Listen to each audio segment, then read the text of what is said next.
राष्ट्र की मांग कर रहा है। कह रहा है कि डीजल पेट्रोल चाहे 500 रुपए में हो जाए, लेकिन साहब हमें तो हिंदू राष्ट्र चाहिए। बेरोजगारी चाहे आसमान पे पहुंच जाए, हमें तो हिंदू राष्ट्र चाहिए।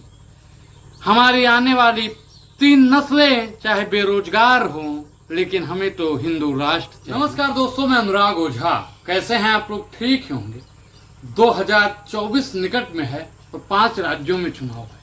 प्रधानमंत्री नरेंद्र मोदी और विपक्ष यानी कांग्रेस और अन्य पार्टियां जोड़ों तोड़ों से प्रचार में लगी, लेकिन जो सर्वे है वो हर जगह भारतीय जनता पार्टी को धूल चटा रहा है।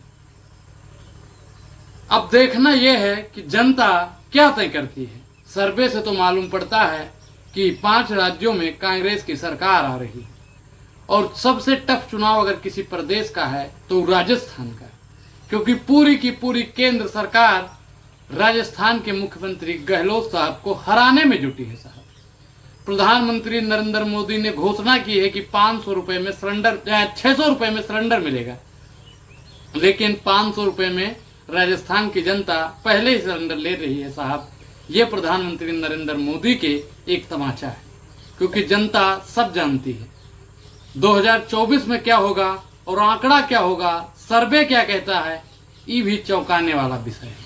जिन जिन चैनलों पे सर्वे होता है, जहां जहां पे सर्वे दिखाया जाता है या ग्राउंड रिपोर्टिंग होती है, तो वहां पे भाजपा की सरकार को दूर दूर तक लोग नकार रहे होते हैं।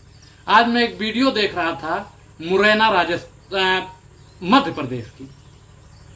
मध्य प्रदेश में एक लड़का है जो जोड़ों तोड़ों से हिंदू राष्ट्र की मांग कर रहा है। कह रहा है कि डीजल पेट्रोल चाहे 500 रुपए में हो जाए, लेकिन साहब हमें तो हिंदू राष्ट्र चाहिए। बेरोजगारी चाहे आसमान पे पहुंच जाए, हमें तो हिंदू राष्ट्र चाहिए। हमारी आने वाली 3 नस्लें चाहे बेरोजगार हों, लेकिन हमें तो हिंदू राष्ट्र चाहिए। कितनी विडंबना होती है और कितनी शर्म आती है कि ऐसे ऐसे लोग हमारे भारत में रहते हैं। वो कह रहे हैं कि कुछ भी हो जाए, लेकिन हमें हिंदू राष्ट्र चाहिए। हम आज उनसे सवाल करना चाहते हैं कि हिंदू राष्ट्र बनेगा तो फायदा क्या होगा? साहब, हिंदू राष्ट्र के 5 फायदे गिनवा दीजिए। संविधान राष्ट्र के हजारों फायदे गिनवाने के लिए अनुराग ओझा तैयार है। आप जो आज मांग कर रहे हो ना, मीडिया के सामने आके बोल रहे हो, ये भी अधिकार आपको संविधान देता है और संविधान में साफ लिखा हुआ है कि हिंदू राष्ट्र नहीं बन सकता है। साहब, क्योंकि ये देश धर्म निरपेक्ष है, पंथ निरपेक्ष है। अब बताइए कि हिंदू राष्ट्र कैसे बन सकता है? हिंदू राष्ट्र एक चुनावी एजेंडा है साहब, और भारतीय जनता पार्टी हिंदुओं के पक्ष में नहीं खड़ी है। ये तमाम हिंदू भाइयों को समझने की जरूरत है। हिंदू राष्ट्र एक अभिशाप है, बाबा साहब ने कहा था। हिंदू राष्ट्र अगर बनेगा तो SC ST OBC माइनॉरिटी के लोगों के लिए क्या फायदा होगा? हिंदू राष्ट्र अगर बन जाएगा तो डीजल पेट्रोल सस्ता हो जाएगा। अगर हिंदू राष्ट्र बन गया तो क्या होगा साहब? कोई मुझे बताएगा? कोई नहीं बता पाएगा। और लोग हमको और फोन करके या फिर कमेंट में उल्टा सीधा लिखेंगे कि हाँ, हिंदू राष्ट्र क्यों नहीं बनना चाहिए। आप हिंदू राष्ट्र बनेगा तो कुछ लोग मेरे साथी कुछ फोन भी करते हैं, कहते हैं हिंदू राष्ट्र बनेगा तो सब जैसा है वैसा ही रहेगा। तो अगर जैसा है वैसा ही रहेगा तो हिंदू राष्ट्र बनाने की क्या जरूरत है साहब?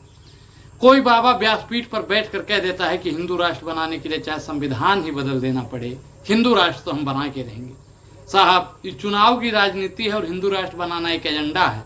आप रोजगार की मांग कीजिए, भारतीय जनता पार्टी आपके ऊपर लाठियां बरसा देंगी। आप अपने बच्चों की शिक्षा पे बात कीजिए, भारतीय जनता पार्टी आपके ऊपर लठ बरसा देगी। आप अपने हक और अधिकार की बात करोगे साहब, भारतीय जनता पार्टी आपका शोषण करेगी। न्यूटन का जो चौथा नियम है ना, चौथा सिद्धांत कहता है कि सबसे ज्यादा अगर शोषण किसी का होता है तो जो दबा कुचला, जो बोलता नहीं है। और मैं एक चीज आज दावे के साथ कहता हूं कि जिनकी नस्लें आज बोल नहीं पाती हैं, सरकार से सवाल नहीं पूछ पाती हैं, उनकी आने वाली पीढ़ियां गूंगी पैदा होती हैं। तो आप लोग सत्ता से सवाल पूछने की आदत डालिए। बाबा साहब भीमराव अंबेडकर ने भी कहा था कि 100 दिन बकरियों की तरह जीने से अच्छा है एक दिन शेर का जिया जाए। चंद्रशेखर रावण भी कहते हैं कि 100,000 साल गुलामी में जीने से बेहतर है कि 3 घंटा आजाद होकर जिया जाए। अगर हम सरकार से सवाल पूछना शुरू कर देंगे ना साहब, मुझे नहीं लगता कि कोई सरकार इतनी निकम्मी है कि वो हमको रोजगार न दे। कोई सरकार इतनी भी निकम्मी नहीं है कि वो हमको शिक्षा न दे। कोई सरकार इतनी भी निकम्मी नहीं है कि उनको स्वास्थ्य सुविधा बेहतर न दे। लेकिन करना हम ही को पड़ेगा, सरकार से सवाल हम ही को करना पड़ेगा, क्योंकि जो मीडिया है साहब वो भारतीय जनता पार्टी और आरएसएस का चढ़ चंबुक है।